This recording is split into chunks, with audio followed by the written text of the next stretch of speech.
Hey, welcome. Wholesale Hotties live once again, Thursday night as usual. My name is Sharon Lee Smith. I am your host with the most today.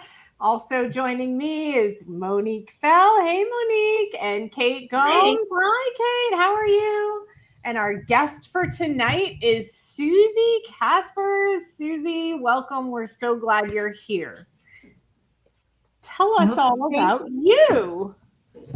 Thank you, guys. I'm so excited to be here. And about me, I'm from Colorado, and I am a real estate investor in Sub 2 and Gator, and another special little group called Owners Club.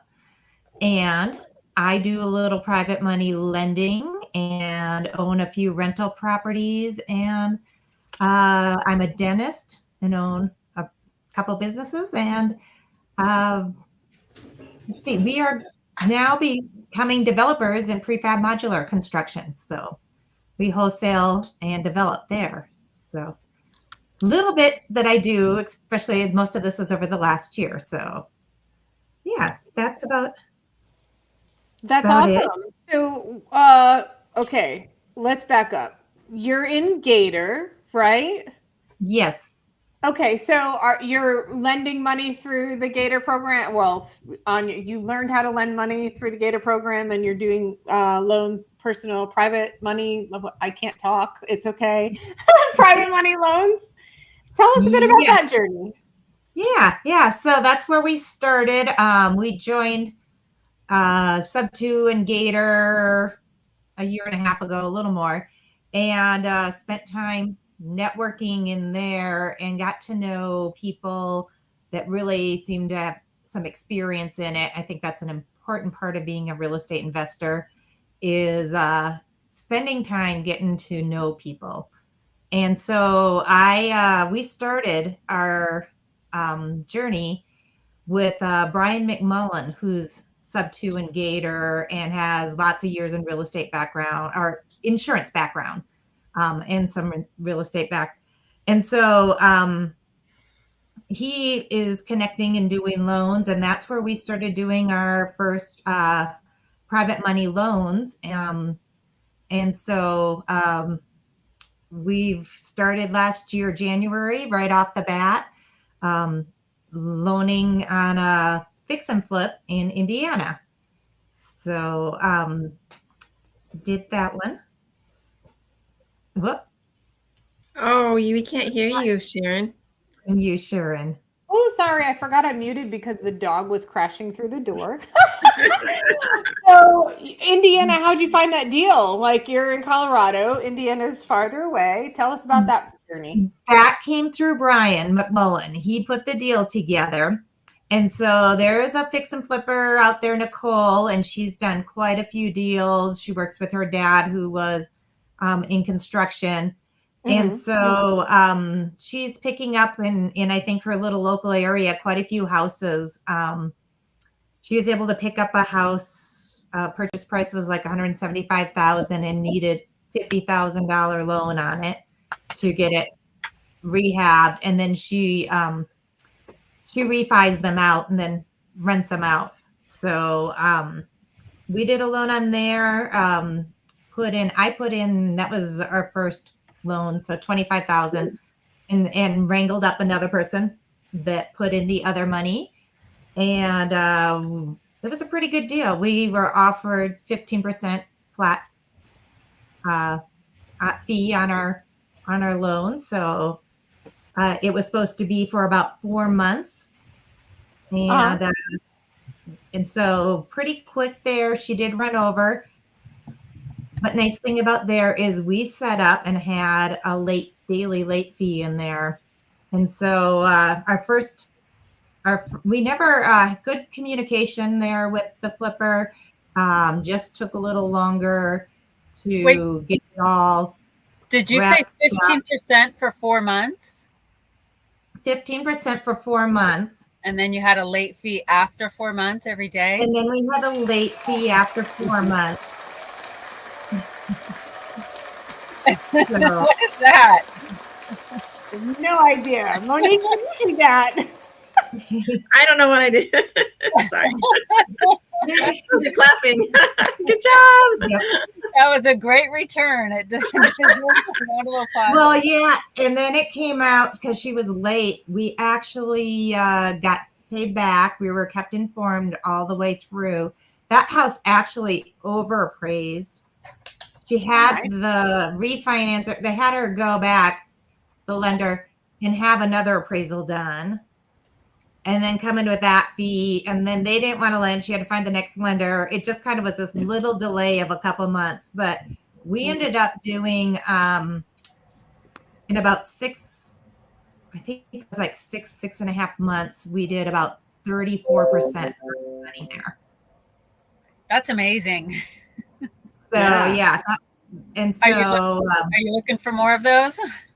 Looking for more. I may jump in, although right now we finally got paid back a little bit ago on it, and we're looking to get some modular homes going. And so I'm kind of holding off for the next few weeks to see if we're investing in our own projects. So yeah. Can we go backwards a little bit? Because I always like to hear like what got you into real estate. Like you're a dentist. I'm a dentist. Woke up one day and well, it's my husband has the background. Okay. My investment, I did start a little earlier because I bought my own practice 25 years ago. And that one was not so good. I was young and 20 something and no help.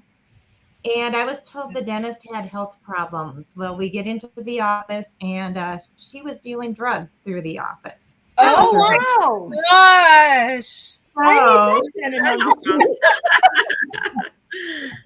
Did you inherit all of her clients? Were they like I inherited the clients and half were good and half were there looking for prescriptions. Wow. And Wow. I became a very tough dentist. I don't prescribe much after experiencing that. I imagine It's like, not, take some Advil. Take some Advil. Yeah. Colloidal that silver. That was Clove. not what I thought it was. And then to make it even better, I had financed that one through a company that was temporarily keeping the office running. And they had fraudulent numbers. They were not documenting things like they're legally supposed to. So I went in and did background, audited charts, looked through things, and they were just not documenting anything. So all the numbers, like I had numbers that were given to me that were like 83% off. Oh my gosh. So my whole business plan was thrown out the door. Yeah. Like, Live and learn. live and learn. So that's where, like, you know, I didn't really think of myself as an investor for many years, but I was. That is, you know, hopefully I'll be retiring someday in the next year, maybe. And that is part of the thing, is to sell off the businesses and bring in a nice. And you nice had bought a little bit. second? I bought a second office about a mile down the road from my first. Okay. Presumably after you stabilized the first one, correct? After I stabilized about halfway through the 25 years, and I had a friend that was retiring and I was leasing in my spot. And so I bought his business. Now that one, we looked at the office and were moved in there with all the paperwork done. We used real estate attorneys and everything, like a month and a half. Oh, wow, fast. Yeah. And nobody asked for drugs, right? Nobody asked for drugs. It was a smooth That was deal. not the house. Yep. Yeah. So that was my start off. But no, my husband has he was a general contractor 25 years ago or so. Then he became a real estate appraiser, residential. And he's been an appraiser for about 23 years. He's had his real estate license during that time. And so that's been in the house with us. And we just finally, a couple of years ago, read the book Rich Dad Poor Dad. And said, got the bug. Yep.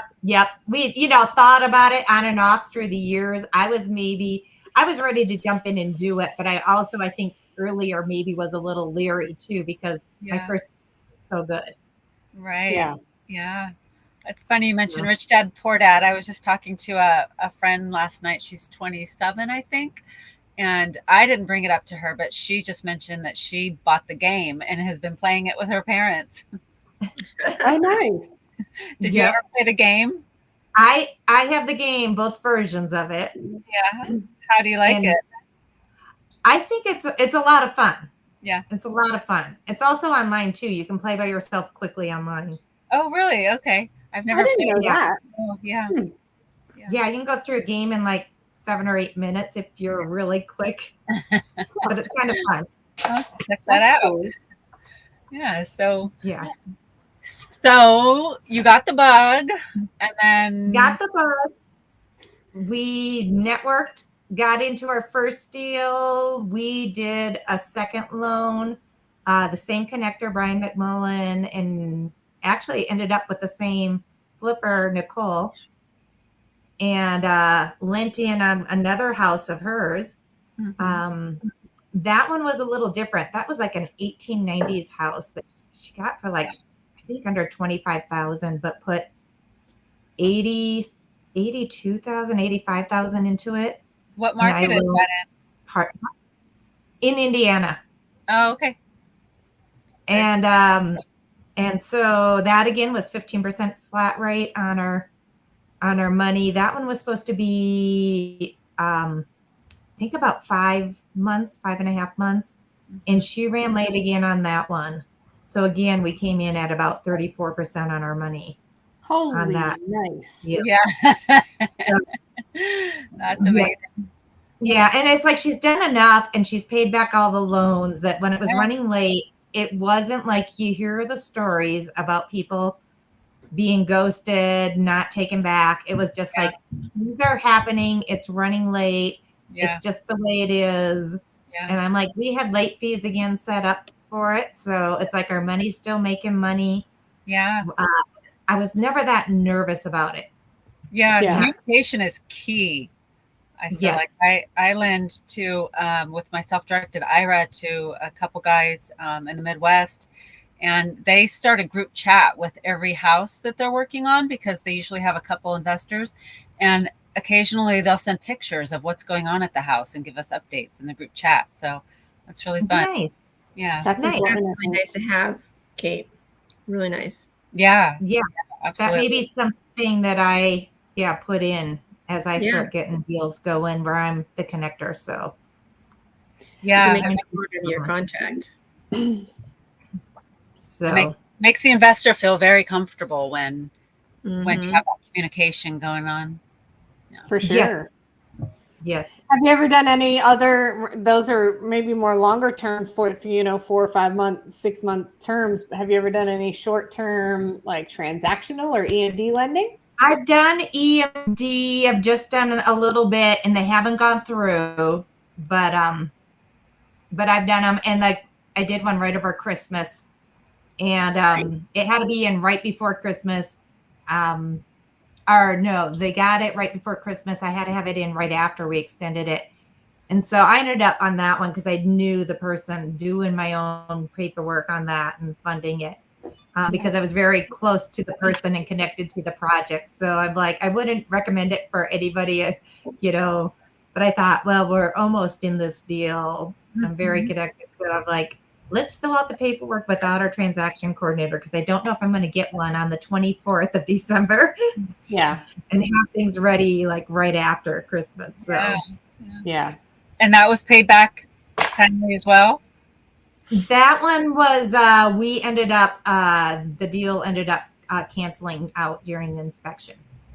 Okay. So in that situation, Susie, your money stayed in escrow the entire time. It did. It get did. out, so it kind of felt more like it was like put in a place where you didn't have to worry about it. Yep. Yeah, it was. But then did you get any interest or fees just for, letting it sit in escrow for a period of time?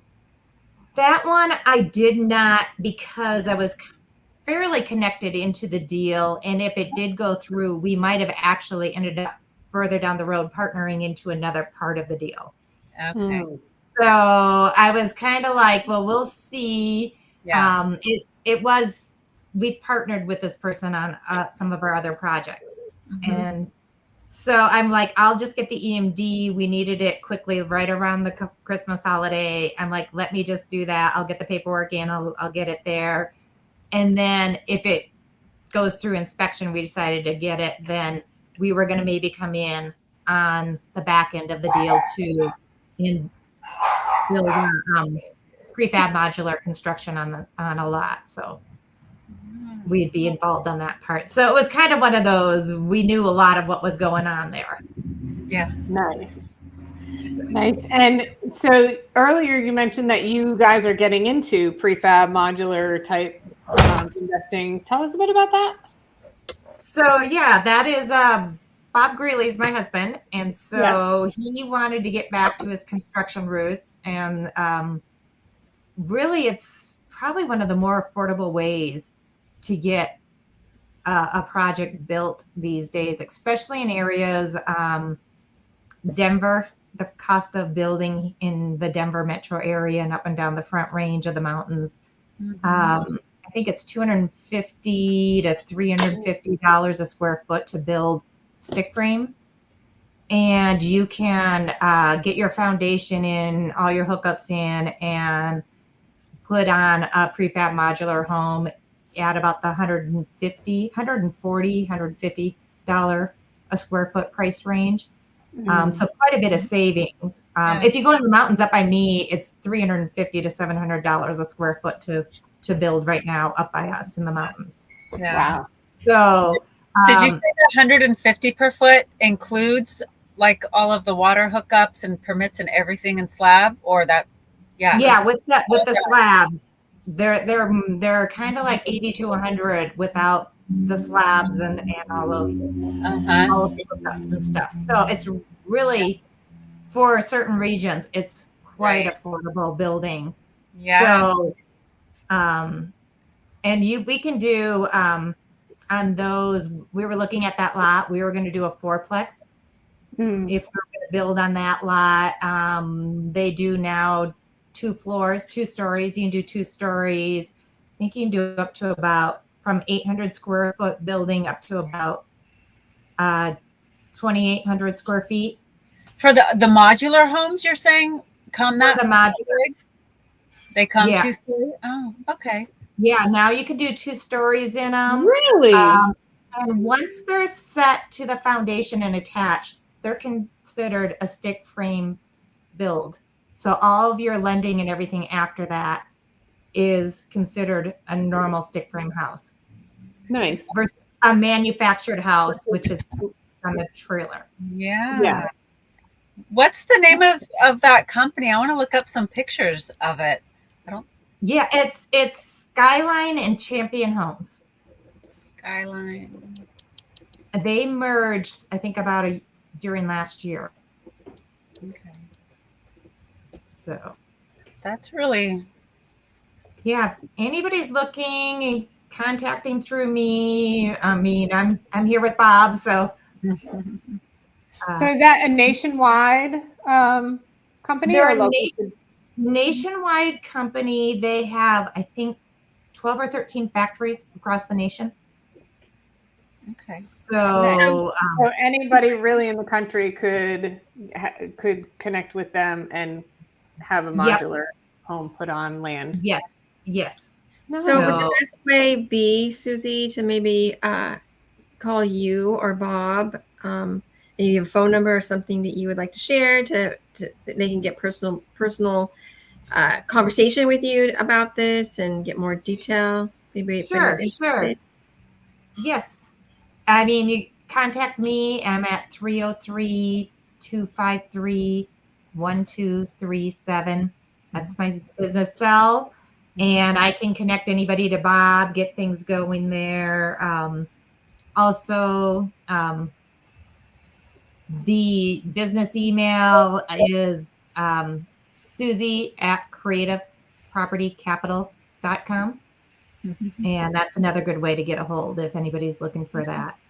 So, Susie, are they the look of them? Are they like the really ultra modern looking modulars, or do they look more like the traditional style?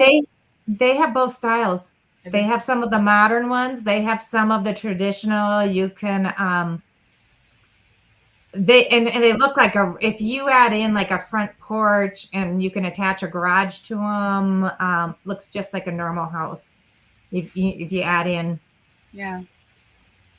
So you add that in separately as a prefab piece of material, or you build that on top of that? Or normally you would build that, attach it. You would set there and just add a front porch, or building out a garage is really quite simple, quick and easy to attach on. So these pieces are shipped via a big truck. Via big truck on a trailer, like you see coming down the road sometimes. Yep. And then they crane them in and put them together. They call it stitching the houses together. Stitching. Interesting. But they can also be, it's usually about 3 months from when you order it to get it out of the factory. And so you can have a house built kind of like almost in the 3.5 to 6 month range from start to finish. Wow. So that's pretty quick. Yeah. And you can range. Pardon me? What's the square footage range? 800 square feet to 2,800 square feet. Nice. And do people get like a new construction loan to get it done and set and whatever, and then refi into a long-term regular mortgage? She's nodding. Yep. Yes. Okay. You can do that. So, yep. And then you can get some financing sometimes too for ordering. You can use the new construction loan. If you have trouble getting one of those, it's just depending on which lender you get, and there's different options. Sometimes too, it's just getting a little different loan for the house ordered from the factory, and they have some financing there too. Does Skyline and Champion require that you use their lenders, or if I already had a lender that does my new construction loan and I wanted to use them and then just buy the product from them? You're nodding yes, again. Yes, you could do that. You could do that. So okay, cool. And so in putting that together with, let's say, you and Bob, and if I were to buy a house or a prefab, does it come with all the bells and whistles, or do I need to order them separately, or do you help me pick those out and they have all of that to like specific things to choose from, or an array of things to like carpet color ranges? They have an array of things to go through and pick out, kind of like as if you were building a new home, you'd go through and pick out. Yeah. They do kind of come with the countertops, and this is where you can customize them. They come, they do like the, not the granite ones. They don't want to ship the granites. They'll do like the Korean ones, and they'll ship those. Or you can do the less expensive, just the Formica, and use that as a template just to switch it out to granite or something like that once the house is set. And that's just a inexpensive way. You already have then a template for them to use. And so you can do upgrades like that. So you can put in granite countertops or soapstone, whatever you want, upgrade kind of throughout there. But they have a bunch of fixtures that you can choose. I would think that could be a great investment model. You know, I know a lot of people, rather than flipping homes, want to do new construction, but this may be even easier if you find the right market for it. That's Denver's a good market because of the price difference. So we bought, that was last year too. We got a couple, private money partnered into into both two properties. One, we were coming in to do a little update on a property. It's down south in Colorado. and it's 6 acres and it has an old house on it. And it was under a lease option purchase contract. But to get it to finance in for the person, we needed to do our partner needed to do some upgrades. So we partnered in there, but then we became 50% equity partners in the house. And it wasn't that big of an investment for us. So it was a pretty good deal. Mm-hmm. And that was doing good. It was under the lease option purchase. It was bringing in our 50%, like $600 a month,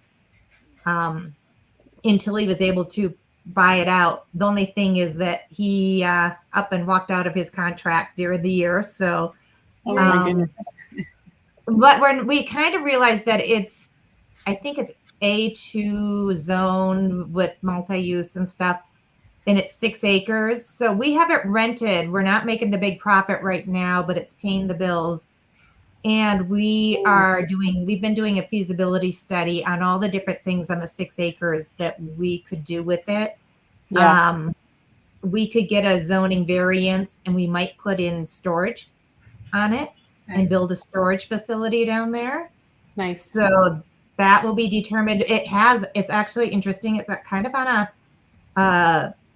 a rural highway, and it's got a sign on it. So it brings in rent from a sign on the road, and nice. Your house does thing that we have going on. So, but yeah, that property we've been looking. Storage is probably one of the big things. We could look at putting like another prefab modular house down there and working with that. But how many does the zoning allow for? How many? Just one right now, and we'd have to go look and see if we were going to change that. But I think with the storage, really, it's a great area and set up. More storage, I think, is probably our best. So I'm excited to I've been wanting to get into storage. Yeah, so we may end up building. Dabbling all over the place in different things. I love it. Do these types do these type of prefabs, do they come like duplex format or triplex or can you do that type of? Yes, you can do up to, we were looking to put on a 4-plex earlier this year on a property. Oh, wow.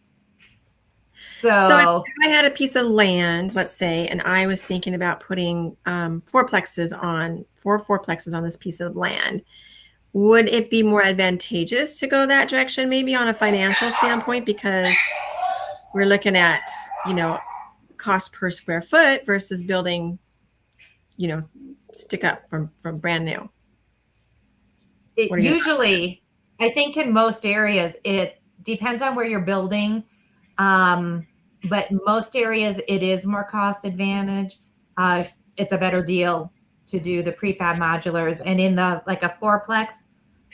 Also, too, your time that you're building, if you order them, you kind of almost have them up and going in, weeks to 2 to 5 weeks after setting them. You're up and ready to get them going. And they have to be on a slab, or you can put them on a foundational type of environment?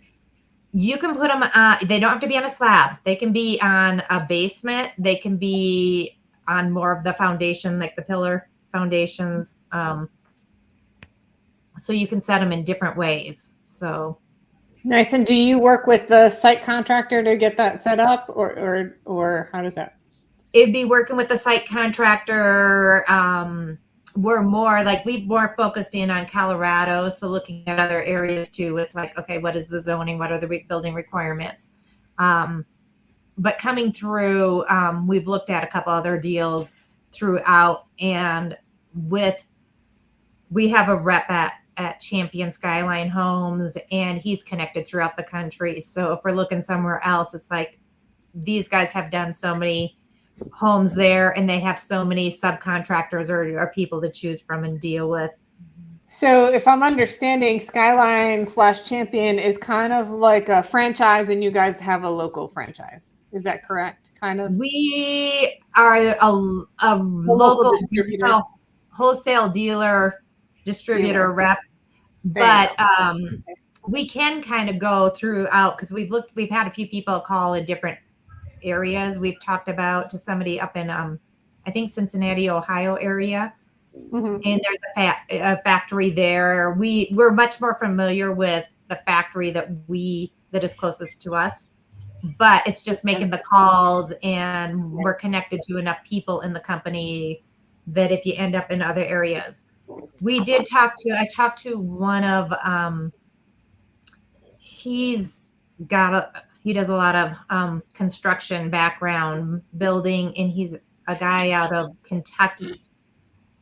In Kentucky, I don't know about the factory that would be closest there. I know they have one in Tennessee, but his cost to build, and he's been doing it for years, and his crews, he's got it down. It's like he's about the same cost as prefab modular, and since he's already got his crews, it's like, well, that may not be good of a deal.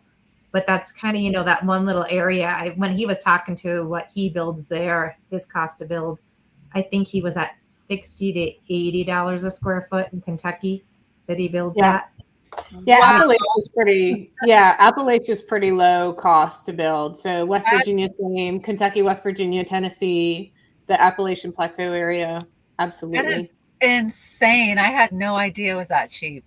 Oh yeah, absolutely. I mean, even 20 years ago when I was living in Oregon, it was probably $100 a square foot. You can buy a 6 bed, 4 bath, gorgeous house on the mountainside for like $30,000 in West Virginia. What? Yeah. Oh my goodness. Yeah. Can you grow fruit trees there? Yep. Come on, girl. We may need a girls' getaway home. Yeah, right? I'm looking. Just saying. I'm looking. Yeah. That is crazy. Well, Susan, I want to go back to the self-storage. You mentioned a feasibility study, and I was very curious. Do you know what all is looked for in that study? Yeah, what are you analyzing in a feasibility study? It's basically looking at, and our partner does a lot of this, but it's looking at the cost of what it would be to put in to change the zoning. That one just needs a minor change to the zoning there if we were going to go storage. But it's how much would it cost to put it in? How many storage facilities are around there? What is their availability? Yeah, looking at all around and see if they're full. Is that part of it? There is storage bias. There's also an Amazon plant bias, and they have not had any openings or any availability for a long time in the storage facilities bias. So there's definitely a need. Yeah. So there is a need, and it's a good location and stuff. So that's kind of, that's I think where we're leaning at this moment, but we've been working on, I have one other project that we've been doing this year, which is interesting. So is this the co-living, or is that something different? That was the co-living one. We found a house in Denver with our partner and bought a house subject to the existing mortgage in Denver. And it was an older home. It's nice location. It's like 1.5 miles to 2 miles from 4 hospitals. And on a transit way that's going through, it's almost 100-year-old home, and it was a 2-1, 2-bedroom, 1-bath home.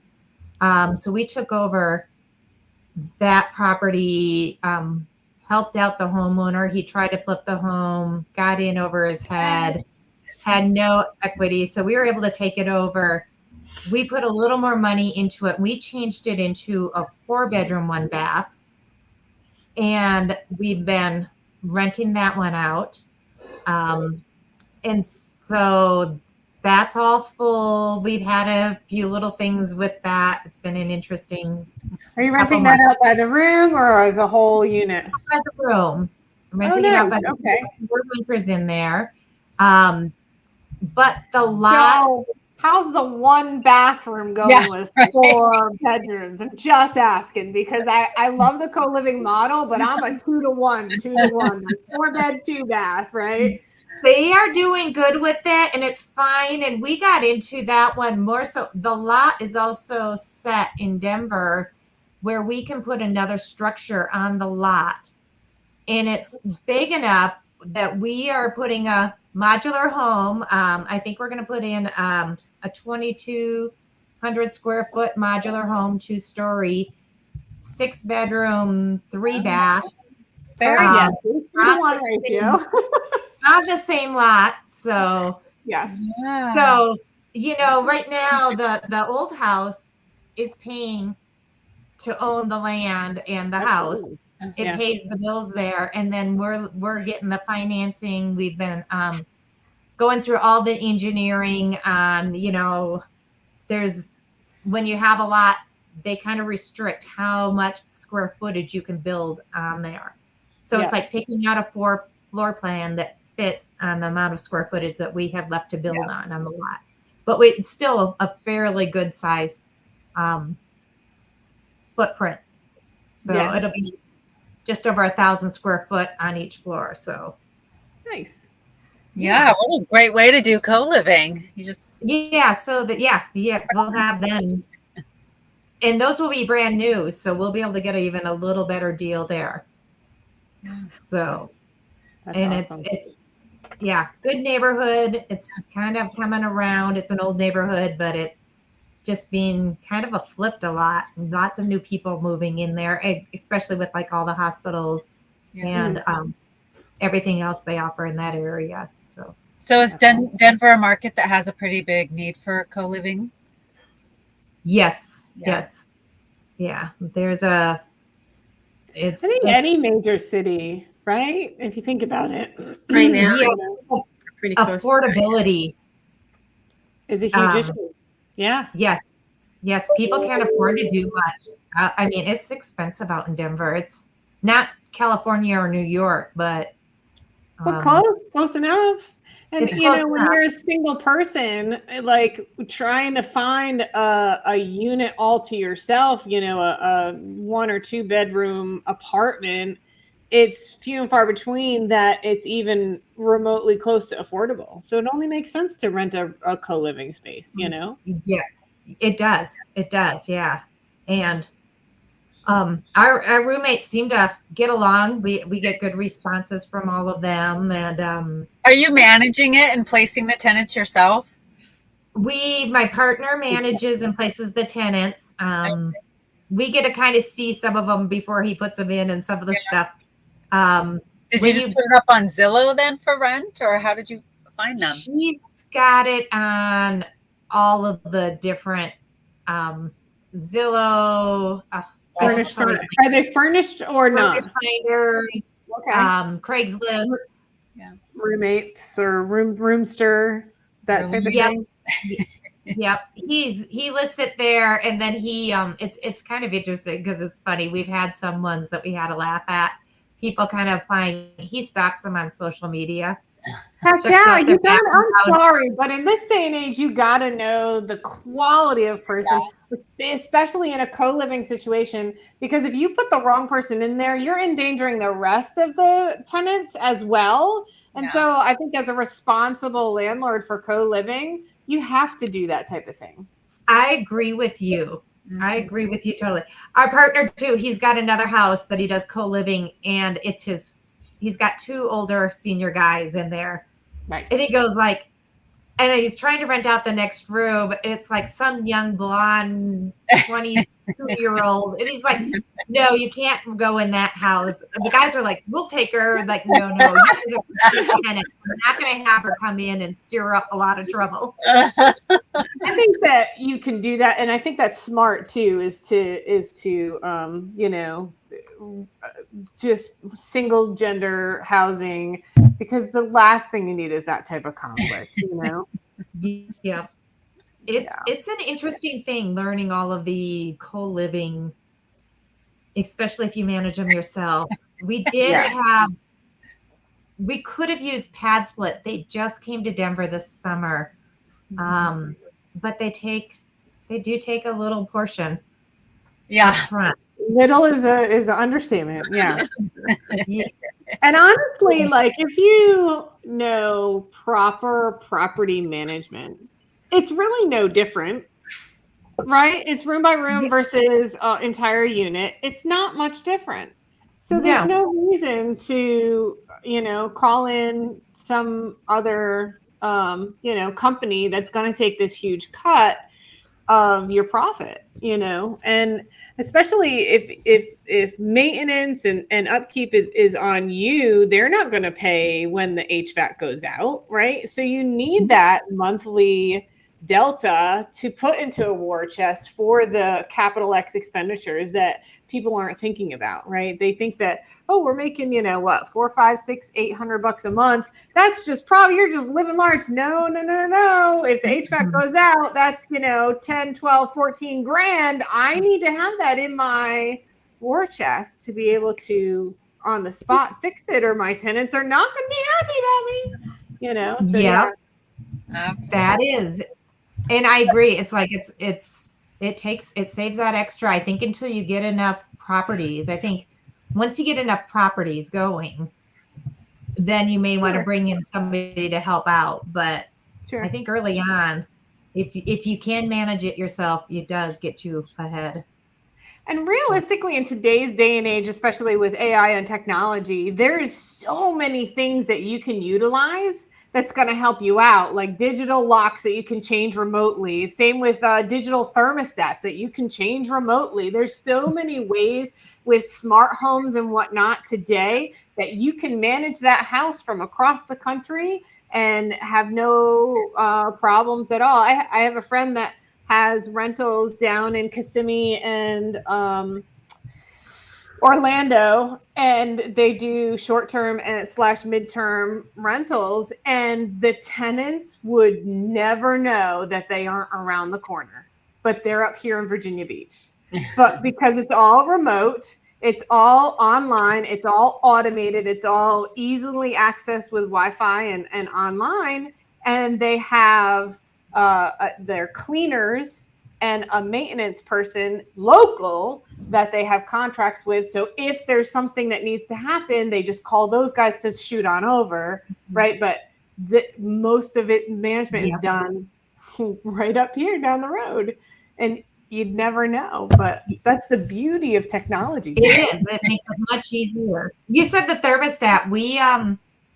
I think they put the thermostat in and put a plastic cover screwed in on it and painted over that too, so they don't even see what it's set at. Mm-hmm. Yeah. And so exactly. Yeah. There's like there's different display screens that you can put up there and they'll never know what you've got it set at. John has an interesting point, and I'd love to hear what all you ladies have to say about that. He says, that's been my concern with co-living. How do you get complete strangers comfortable with living under the same roof? Imagine walking out of your bedroom and the neighbors are sitting on the living room couch. Let me speak to that first. John, when you were in college, didn't you ever go live in the frat house with all the guys and you all had your own rooms, but then you hung out in the living room? That's the same idea. Right? We're just older frat kids. You know what I mean? I mean, seriously, like after a while, you're just used to, living with other people, right? You do private stuff in your bedroom and the kitchen and living room is public area, and you just get accustomed to it. What do you ladies think? What do you do? How do you get people comfortable? I think it's that, and it's a lot of, I think, especially the youngers. I'm not sure about like our partner with the seniors, but they all have TVs in their own room. There's a TV in the living room and the kitchen. And so some of them would pass. We had pass kind of coming and going and a little bit of talking, but it seems like a lot of them, they're out working and they're hanging out kind of in their own space. Yeah. And I think to some extent, especially in my opinion, the senior, that don't necessarily need to be in assisted or nursing type living, but the companionship, like once your spouse has passed, but you're still an active adult, whatever, it's just nice to have. It's like another family, it's your roommates versus your, spouse or kids or whatever. So that's another. That's what I was thinking. Go ahead. Okay. Oh, I was just thinking that I always hear of these co-living houses where people literally just stay in their bedroom and they don't really mingle with the house. But I would think that it would be better to create an environment where people are comfortable and know each other and aren't just hanging out in their bedroom the entire time when they're, when they're at home, when they're not away at work or wherever. Because I would agree with you. Yeah. I mean, I go back to college and I had roommates and we all became friends and hung out. We're still friends. Yeah. I think you do get you get different people and different personalities, but it comes down to being able to work together in any situation and having friends. And you do have your own space that you can go away and you can be alone, but yet you have companions that you can depend on to help with, like, oh, I broke down the road. I'm 2 minutes down the road. Can you come grab me to come back to the house? That sort of thing. It begins to grow into that as you get to know each other and you become just you build a small community. You build your own little community within. Yeah. Yep. Yeah. I totally agree with you, Monique. And, I think that there's also the type of person that chooses to rent a co-living space is thinking that mindset already. They're either thinking, I know I'm only staying in my room the whole time and just passing through the kitchen and living room, or they're thinking, hey, this is a new family for me to join. Mm-hmm. This is a new community for me, a small community for me to join, right? And so they know they're entering a shared living space. Yeah. And so they're already in that mindset. So how do you get them comfortable? Well, they're already there. They're not getting surprised by their neighbors sneaking in. Yep. We had one of our she was a nurse and she got sick this winter, COVID or pneumonia and stuff like that. And one of the other roommates worked in a restaurant and she's just kind of quarantined and came out as little as possible. Uh-oh. She's frozen on my screen. She froze. Yeah. She froze. That's okay. Yeah, I mean, I really think that it just comes naturally to if you're seeking that type of an arrangement, you know what you're getting into in the first place, right? Well, and some people do it purely for affordability, though, right? And maybe they're a very introverted, shy person and uncomfortable in that situation, but that's all they can afford. So right. Well, and it might not be even affordability per se, but like choice, Golden Girls, as I was saying, right? Maybe that's what they want to do. And there's a point where that level of community is something that you desire, but you don't want to be in nursing care, or you don't want to be in a like a townhouse community or whatever, And if you want to be alone, you still have your room, your TV. You can put a small refrigerator in there too, and you can have your own space. If you have long hours at work and you just want to have a place to go and sleep and not have to pay an abundant amount of rent for something that isn't going to be utilized anyways, you got that option too.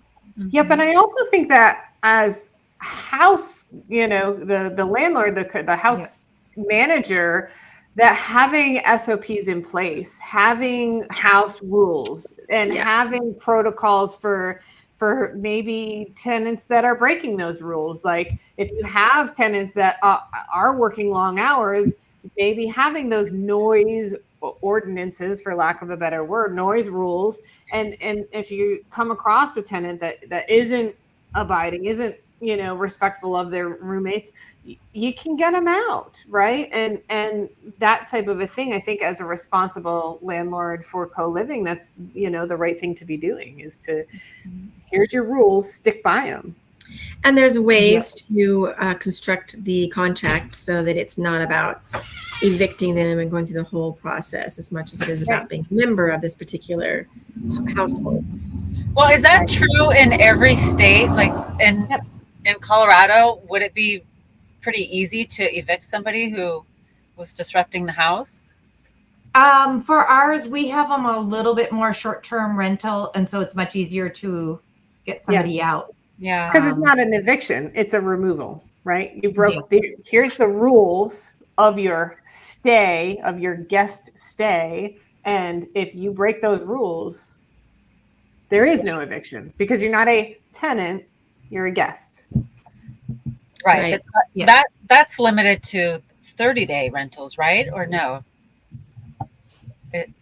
It can be, it depends state to state, but then you can also do your term is only 30 days and renews every 30 days or whatever. Then for long-term tenants on co-living, are they relatively easy to evict if needed? If they're signing a year contract, or are people just not doing year contracts? Monique, Susie, I bet you We are not. We don't have a year contract going on. We have some of them going. Some are going bi-weekly. Some are going month to month. They've been in there for a while, but I think we have one 6-month contract. But the others have been, a little bit more month by month. But they got in and they seem pretty happy, so they just keep staying. I think really, Kate, it comes down to how you write the contract with them, the lease. If you're going to do a long-term lease, then yes, you're probably right. You're going to need to evict them. So if that's what you choose to do as a landlord, then you then expect to have that kind of eviction if it ever came down to that. How often do you run into an eviction? I mean, I've been a landlord for many, many, many, many years, and I can count on one hand the amount of evictions I've had to take care of, and only one of them I think actually went into court. So it's just a matter of putting your contract together in a manner that fits for that kind of a rental, or if you choose the other, then just know that you're going to be dealing with evictions potentially if it gets to that. Yeah. That's part of buying real estate, too, and investing in real estate and getting in that world. Yep. Yeah, for sure. It's also nice. I was just thinking, I like the 30-day thing that you're doing, Susie. Or 2 week. With do every 2 weeks. Yeah. With the co-living too, they kind of keep each other in check on that too. And like we were down in the house. Really, the house was in good shape, clean. They kind of all, because they're sharing the space, so they all keep it up. So that's good. I think that's important too, is to have tenants that keep each other accountable.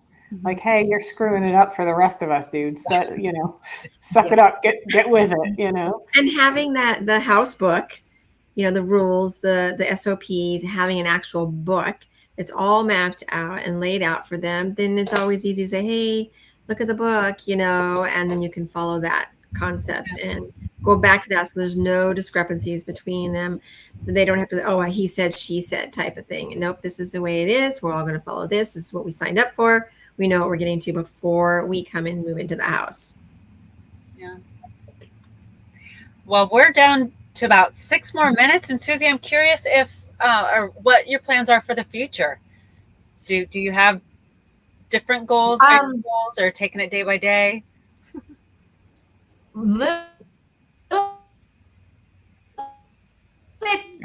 We are looking for more land, mostly in Colorado right now, land that can be developed. It can be a single family lot or a multi-family lot, or like we were just looking, we were trying to get under contract a 5-lot plot. It'd be 5 duplexes. If I say that right. Wait, a 5-lot plot? So it was 5 lots together, and they were all zoned, I think, R2, so you can do duplexes on each of them. That one very cool. could not negotiate into the deal. So I think that fell through, but we just keep looking for more and more lots that we can go in and develop. Mainly if for anybody's interested in the are you looking for lots mainly for the pre yeah. And yeah, don't we'd like to develop more of the pre. You're breaking up so bad, Susie, but don't you also don't you head up a meetup over there in Colorado that people might be interested in We do. Yes, I'm co-host in the Sub 2 meetup. We'll have on Saturday here at 4 p.m. The Monkey Barrel in Denver. And then the next weekend I co-host the Gator meetup. We do Gator lending meetup. And that one's in Littleton in Colorado at the 303 Sports Bar. That one is at 4 o'clock the next Saturday. So would that be something that people could go to invest with you, to maybe help invest, like they had money they wanted to invest? To help invest. Yep, it's good networking. We have a group, so loans come in, kind of connecting and building the group. So you don't always have to come up with all of the money for a deal yourself. A lot of us will kind of group together and pitch in on a loan to get it to raise the money. So that's a nice way, and that's where the local networking kind of helps. We've got I think 300 or 400 people in a lending chat on Facebook that we have that's just local. Wow! So that we run through. This is where people and could then really... Yes, and then I also co-host with Jose Cortez and Mitch Zonnefield. We have the Colorado Gator Congregation YouTube channel. And it's still kind of new, but we brought in tax strategy specialist, Ian Lottie. We've had him on. We haven't published, but we've done, it's very similar to infinite banking with the whole life insurance. We brought in a special there because that's an insurance thing. We can't release it out, but we host these Zooms to our local community. And as we get it more going, we'll probably expand it out to anybody else who wants to come in and listen. I'm bringing in a woman who owns her own title company here in Colorado. I've done deals with her, and she's going to be a guest on that one.